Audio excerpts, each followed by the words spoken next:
네, 13일째 이어지고 있는 중동 상황, 조한범 통일연구원 석좌연구위원, 이인철 참 좋은 경제 연구소장과 짚어보겠습니다. 어서 오세요. 안녕하세요. 네, 지금 정부가 조금 전에 석유 최고 가격제를 내일 0시부터 전격 시행하겠다고 밝혔습니다. 지금 정유사가 주유소에 넘기는 공급 가격의 상한선을 정한다는 건데요. 맞습니다. 적정한 수준이라고 보십니까?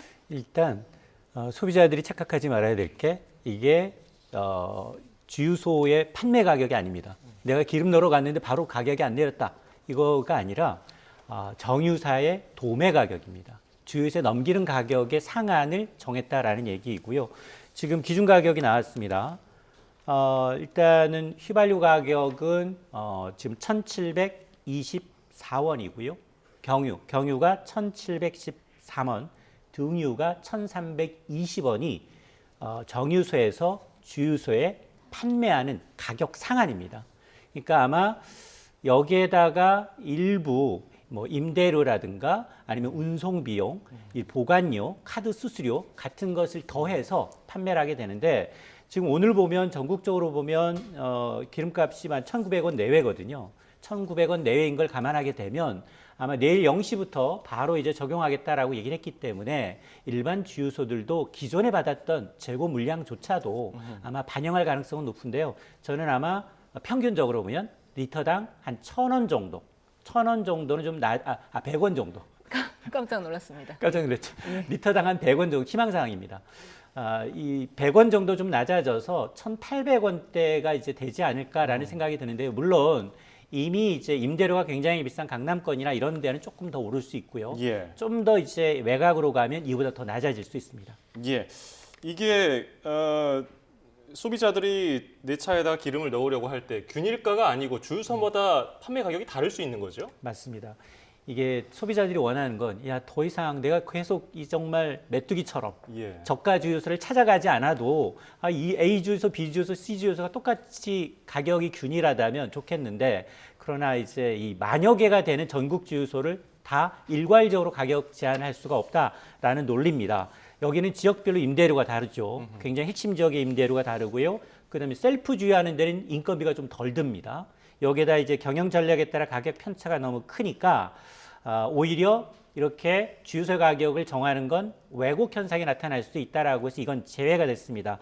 대신에 자 이렇게 되면 정말 주유소 가격은 또 천차만별일 수 있잖아요. 예. 그래서 정말로 이 가격이 높은 상위 30개 지역은 핵심적으로 내일부터 단속반이 뜹니다. 네. 지금 현재 정유사사의 평균 공급 가격을 보면은 휘발유는 1,833원이고 경유가 1,930원으로 더 높았거든요. 맞습니다. 근데 지금 최고 가격제는 휘발유가 1,724원, 경유는 1,713원으로 경유가 더 낮습니다. 맞습니다. 그렇다면은 다시 휘발유가 더 비싸지게 되는 거죠? 맞습니다. 이게 기준 가격이 있어요. 이제 계산할 수 있습니다. 정부가 이제 최고 가격을 하면서 2주 전, 그러니까 전쟁 이전 가격이에요. 전쟁이 발발하기 이전에 정유소가 주유소에 판매했던 이런 이제 도매 가격, 그거에다가 그다음에 싱가포르 현지에서 우리는 사오는데요. 이 현지의 이제 가격 변동률, 주간 변동률을 곱해서 여기다가 각종 이제 부가세라든가 세금을 교통세와 같은 세제금을 더해서 산출하다 보니 일단은 내일부터 2주 동안 가격이 다음 2주 후의 기본 가격이 되다 보니까 국제유가 흐름을 반영하되 이 중동 위기로 인한 과도한 폭리는 좀 원천 차단하겠다라는 건데요. 사실 전쟁 이전에는 휘발유 가격이 더 비쌌어요. 예. 그런데 이제 전쟁 발발한 이후에 경유의 경우에는 화물용이며 택배용이며 산업용 수요가 줄일 수 없는 부분이거든요. 그러다 보니 실제로 국제 가격 상승분도 휘발유 가격보다 경유 가격이 더 뛰었습니다. 그래서 이것만큼은 이제 역전 현상만큼은 좀 막고 있는데요. 여기에는 뭐 등유 가격도 마찬가지입니다만 등유도 한 1,320원 선에서 지금 최고 가격이 형성이 되고 있는데 아마 서민들 그리고 이제 화물차 생계용인 거에 대한 걸 좀 감안한 조치로 보입니다. 예. 그러면 정부가 이 같은 최고 가격제를 시행하게 만든 원인이 나온 중동 상황 살펴보겠습니다. 트럼프 미국 대통령 우리가 이겼다. 그리고 곧 끝날 것이다. 이번에도 얘기를 했는데 이거는 어떤 의도로 봐야 됩니까?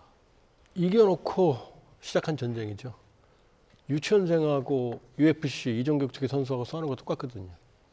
근데 이제 문제는 뭐냐면 민주당 이제 상원에서 민주당 의원들이 이제 청문회 이제 정보 청취한 다음에 얘기한 것처럼 전쟁의 목표가 뭐냐는 거죠.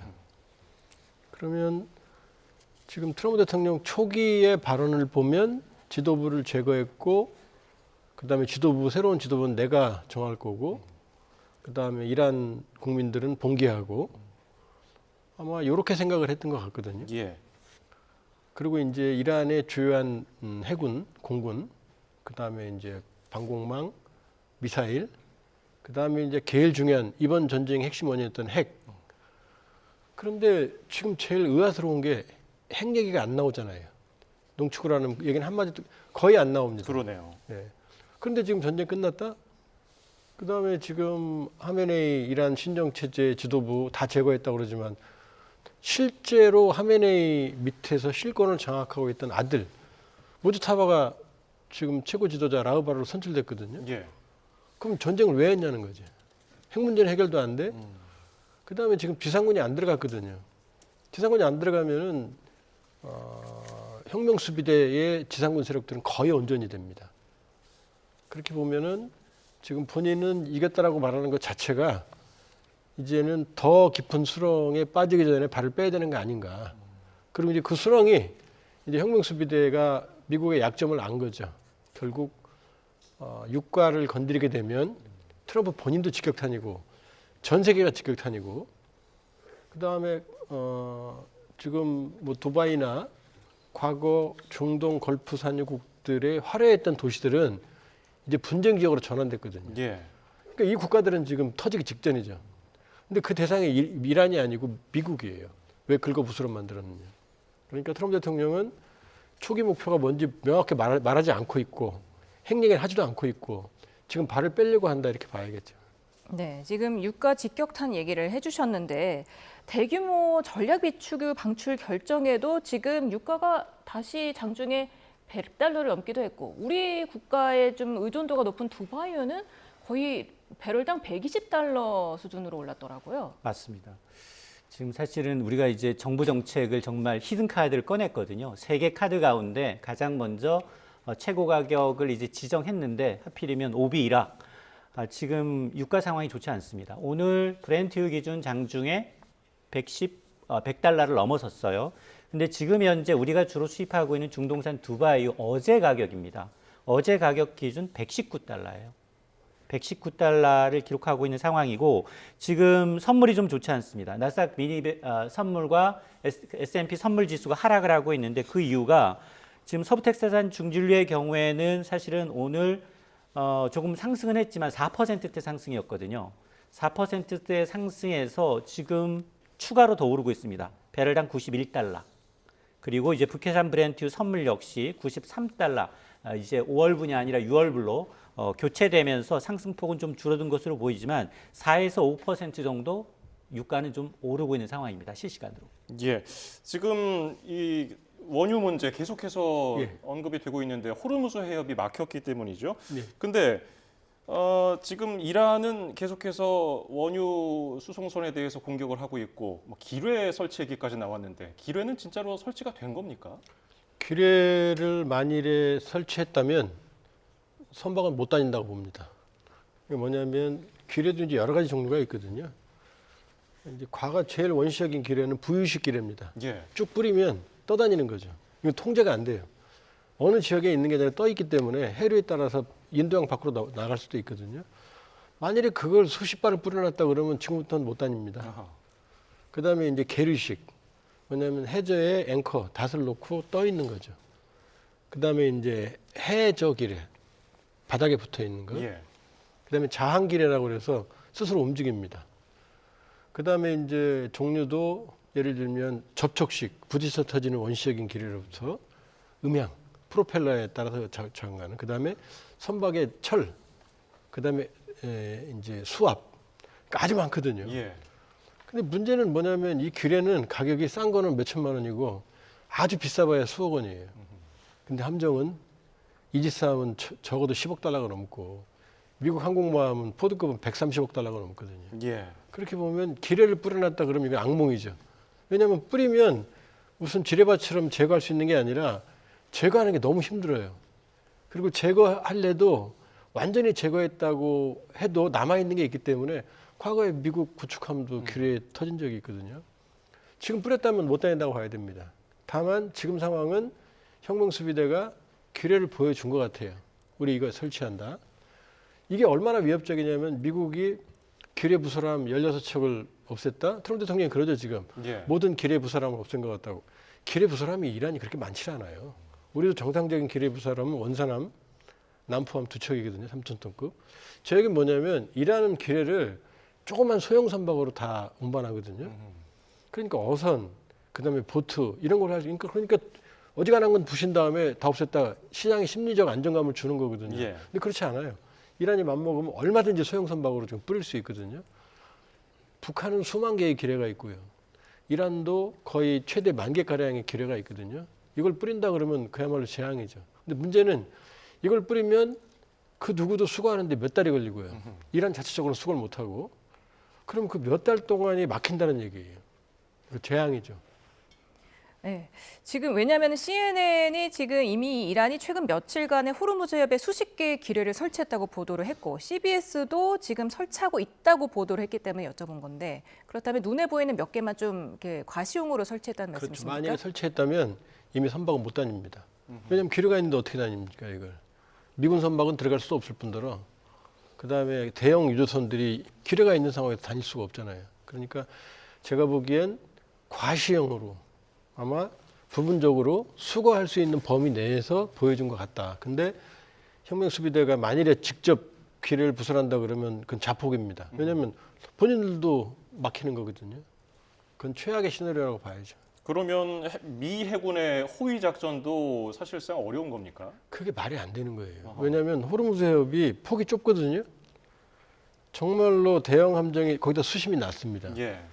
그 좁은 폭에 10억 달러, 20억 달러짜리라는 함정이 하루도 수십 척 유조선이 다니는데 매번 거기 붙어서 다닌다? 그럼 게릴라들이 로켓포로도 당할 수 있거든요. 예. 그럼 미군은 거기 들어갈 수가 없어요. 그러니까 이제 시장이 유가가 흔들리니까 트럼프 대통령이 그랬잖아요. 필요시 호위하겠다. 필요시 미군은 안 들어가죠. 그건 자살행위예요. 지금 상황에 완전히 이란군이 괴멸되고 아무런 위협이 없다면 들어갈 수 있지만 그럼 호위될 일도 없잖아요. 그러니까 페르시아만을 미 해군이 그 좁은 폭을 호송을 한다. 그럼 그 자살골이나 마찬가지죠. 네. 그제 가장 격렬한 공습이 있을 거라고 미국이 엄포를 놓은 뒤에 양측은 계속해서 공습을 이어가고 있습니다. 현지 시간으로 오늘 새벽이죠. 이란과 이제 헤즈볼라가 이스라엘 전역을 겨냥해서 대대적인 공습에 나섰는데 다양한 탄도미사일을 발사했고 대규모 공격용 드론과 로켓을 동원했다. 이렇게 소개를 했어요. 아직 건재하다는 거를 과시하는 겁니까? 지금 트럼프 대통령의 말이 좀 우스운 게 가장 격렬한 공습에 직면할 거다. 첫날이 가장 격렬했어요. 지도부까지 괴멸시켰잖아요. 예. 더 격렬한 게 어디 있습니까? 이란 입장에서는. 그리고 중요한 건 지금 이스라엘이나 주변국들의 방공망에 지금 피로감이 누적되고 있거든요. 거기다 요격탄들이 지금 재고가 급속히 소진되고 있거든요. 그러니까 지금부터는 요격률이 떨어지는 거죠. 그리고 지금 헤즈볼라가 쏘는 것들이 이 로켓 같은 것들이에요. 그건 그냥 동네에서 RPG로 쏘는 것들도 있거든요. 예. 그러니까 다양한 걸 섞어 쏘는 거죠. 그렇게 보면 이제 이스라엘도 피해는 누적될 수밖에 없다. 그리고 저런 형태, 지금 대형 미사일이나 이런 것들도 이란이 아직은 숨겨두고 있다. 이렇게 말하지만 그 재고는 제한적일 거고요. 예. 이제 제일 무서운 게 샤헤드 136 같은 드론이죠. 값은 한 2만 불 정도, 3천만 원밖에 안 하는 데다가 만드는데 뚝딱 만들거든요. 예. 그리고 이거는 무슨 발사자가 필요한 게 아니라 트럭에서도 쏩니다. 지금 인구 밀집 지역에서 쏘는 징후들이 나타나거든요. 그러면 인구 밀집 지역에서 쏘면은 미군이 그걸 타격을 할 수가 없잖아요. 그 타격 그 민간인들이 지금 다치게 되는데. 그러니까 지금 점점점 이제 피로감이 누적되는 지저분한 전쟁으로 이란 혁명수비대, 헤즈볼라, 이 시아파 저항의 측들이 몰고 가는 거죠. 초기에는 깔끔했죠. 정해진 목표를 때렸으니까. 그래도 이란 초등학생들이 이 희생이 생겼잖아요. 예. 근데 지금 계속해서 저렇게 간다 그러면 이제 민간 피해는 눈덩이처럼 불어날 수밖에 없죠. 지금 뭐 도덕적인 전쟁 이슈뿐 아니라 전쟁 초기 6일간 우리 돈으로 16조 7천억을 썼다는 보도가 있었어요. 그래서 이 전쟁 비용이 310조를 넘길 거라는 분석도 있고요. 이게 말이 310조지 잘 와닿지가 않거든요. 맞습니다. 트럼프 대통령은 전형적인 기업인이에요. 손익계산서를 바탕으로 이제 전쟁을 얼마나 장기할 건지, 그리고 11월 중간 선거에 얼마나 표심에 도움이 될 건지를 따질 겁니다. 근데 아마 지금 이처럼 이제 언제나 전쟁은 내가 끝낸다. 그리고 내가 마음만 먹으면 끝낼 수 있다. 그러면서도 뭐 육해공 다 장악한 것처럼 얘기하지만 실제로 지금 보면 뭐 해군 호위해 준다고 하는데 오히려 아니 기뢰가 설치가 돼 있고 미사일이 넘나들고 있고 저가의 드론 공격당하는 그 자리 거기에 5성기 제외하고는 중국 선박을 제외하고는 통과가 안 되는데 누가 손들어서 트럼프 대통령한테 호위해달라고 얘기하겠습니까? 오늘도 마찬가지예요. 지금 유가가 많이 오름으로 해서 민심, 지지율이 굉장히 떨어지고 있습니다. 그래서 아마 국제에너지기구를 통해서 32개 회원국이 전략적 비축유 4억 배럴은 러시아 우크라이나 전쟁의 2배에 해당하는 수치예요. 우리도 물론 여기 들어가 있습니다. 예. 들어가 있음에도 불구하고 오히려 증시를 믿지 않는 분위기예요.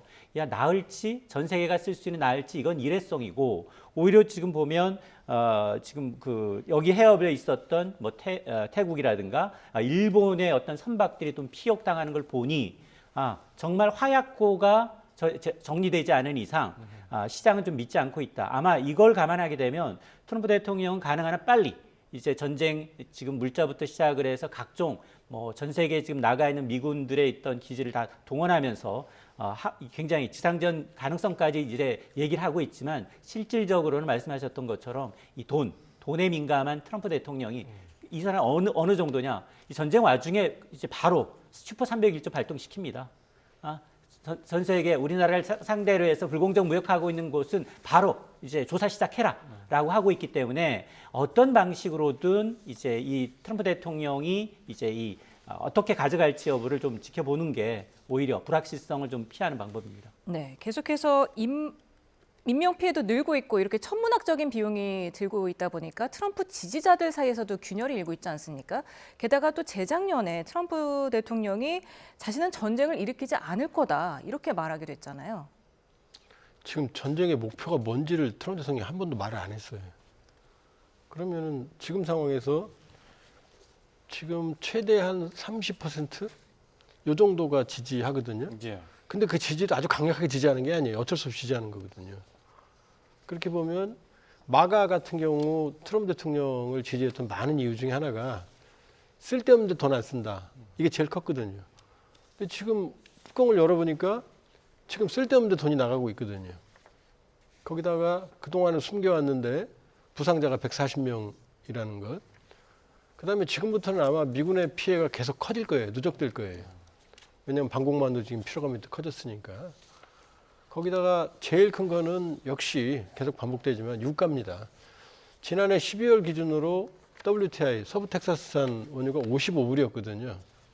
지금 90불, 100불까지 왔다 갔다 하면은 미국 사람들이 집주마다 차가 몇 대씩 있는데 거기다 작은 차 안 쓰잖아요, 저 사람들은.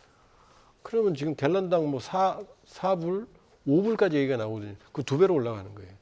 안 그래도 어포더빌리티라고 지금 시장 물가가 엉망인데 4불만 계속 가도 아마 제가 보기에는 거의 무너질 거예요. 트럼프 대통령 지지율이 계속 가도. 그러니까 마가가 본질적으로 마가가 분열하고 있다고 보면 되는 거죠. 지금 러시아가 트럼프 대통령이 푸틴 대통령과 1시간가량 전화통화도 며칠 전에 했는데 러시아가 지금 이란을 돕고 있습니까? 당연히 돕죠. 왜냐하면 이란도 그렇게 말했고, 왜냐하면 러시아 이란은 동맹은 아니지만 전통적인 협력 관계고, 우크라이나 전쟁 초기에 샤헤드 136 드론을 포함한 드론 기술을 전수해줘서 예. 러시아가 전세를 유지하는 데 상당히 도움을 줬고요. 지금 러시아가 쓰는 게란이라고 하는 드론도 샤헤드 136 개량형이에요. 그리고 또 하나는 이란이 어떻게 고가의 미국의 장거리 미사일 레이더 돔을 파괴하고 CIA 지부 건물을 어떻게 정확히 때립니까? 그럼 정보를 줬다는 얘기죠.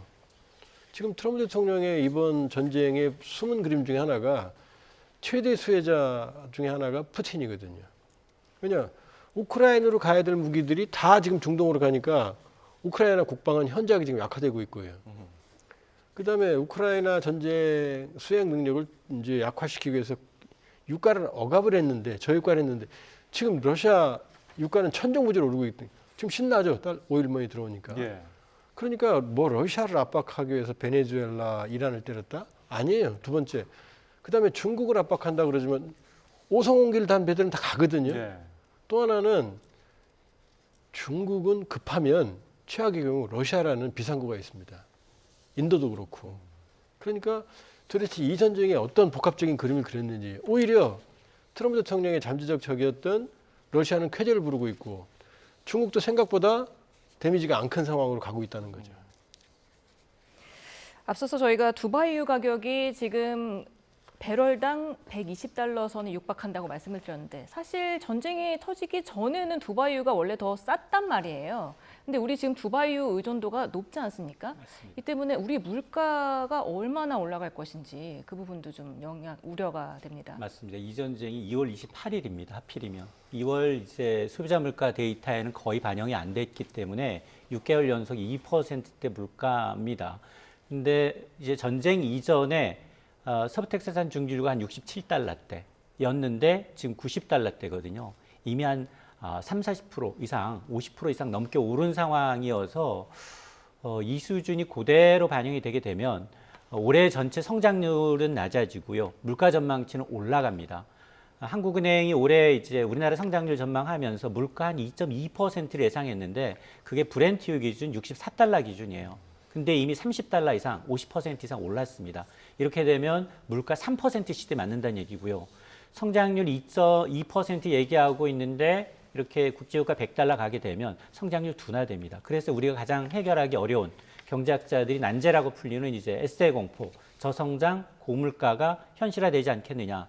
호르무즈 해협을 빠져나온 물동량의 80%는 아시아로 향하는데요. 아시아 국가 가운데서도 가장 타격이 큰 게 어디냐? 한국, 그리고 대만, 그리고 일본, 중국 등을 꼽고 있기 때문에 아마 이 사태가 이제 장기화되면 장기화될수록 아마 이제 정부는 이제 추경까지도 검토하는 이유가 일단 유가발 이제 소비와 그리고 기업에 있는 이제 비용 증가를 좀 막겠다라는 취지입니다. 예. 지금 이 전쟁으로 정치적으로는 이스라엘의 네타냐후 총리 그리고 에너지 측면에서는 러시아 푸틴 대통령이 웃고 있다는 분석이 많은데 러시아가 구체적으로 이번 전쟁으로 좀 이런 말 하기 그렇지만 얻는 이득이 뭡니까? 러시아는 그동안 국제 제재 때문에 마음대로 원유를 팔지 못했어요. 암암리에 이제 러시아는 이제 이란이라든가 이제 팔아왔는데 러시아의 원유 생산량이 어마어마합니다. 하루에 1000만 배럴이에요. 지금 현재 세계 2대 생산국으로 부각할 정도입니다. 실제로 이제 러시아의 경우는 그동안은 이 북해산 브렌트유, 왜냐하면 러우 전쟁 때문에 유럽들이 이제 이 러시아산 원유나 LNG 비중을 상당히 줄이면서 중동이나 미주 쪽으로 돌았거든요. 이 공급망 다변을 한 가운데 이런 전쟁이 나자마자 지금은 오히려 지금 러시아산이 오히려 이제 북해산 브렌트유보다 프리미엄을 얹어서 사야 되는 전 세계 물동량의 70%가 막혀 있기 때문에 오히려 러시아 쪽으로 구애하는 분들이 많거든요.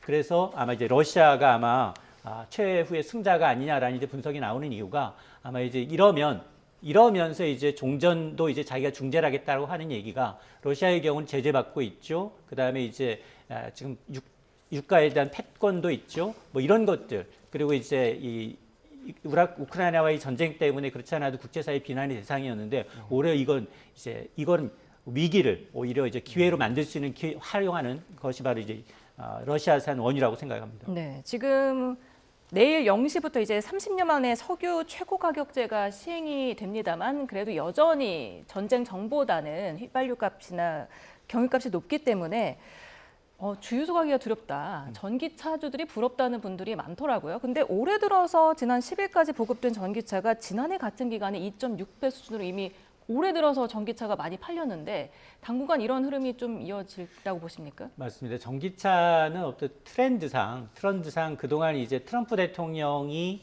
이제 대통령으로 당선되면서 다시 이제 이 화석 연료와의 귀환 전환, 셰일가스 혁명을 통해서 물가를 낮추겠다라고 하면서 전기차 보조금 없앴고요. 그러면서 좀 더딘 면이 있었고요. 여기에다가 이제 중국이 저가 경쟁하면서 상당히 이제 물량 공세 때문에 그동안 좀 어려웠는데, 그러나 이런 에너지 위기를 계속 우리가 겪고 있잖아요. 러우 전쟁도 이제 진행 중에 있고 계속, 그리고 특히나 이제 중동 화약고에 지금 지금 난리가 난 상황이기 때문에 아마 이제 화석 연료, 탈화석 연료, 그리고 이제 전기차나 신재생 에너지 쪽으로의 이제 전환은 조금 더 빨라질 수밖에 없는 상황입니다. 예, 오늘 두 분 도움 말씀 여기서 줄이죠. 조한범 통일연구원 석좌연구위원, 이인철 참 좋은 경제연구소장이었습니다. 고맙습니다. 감사합니다.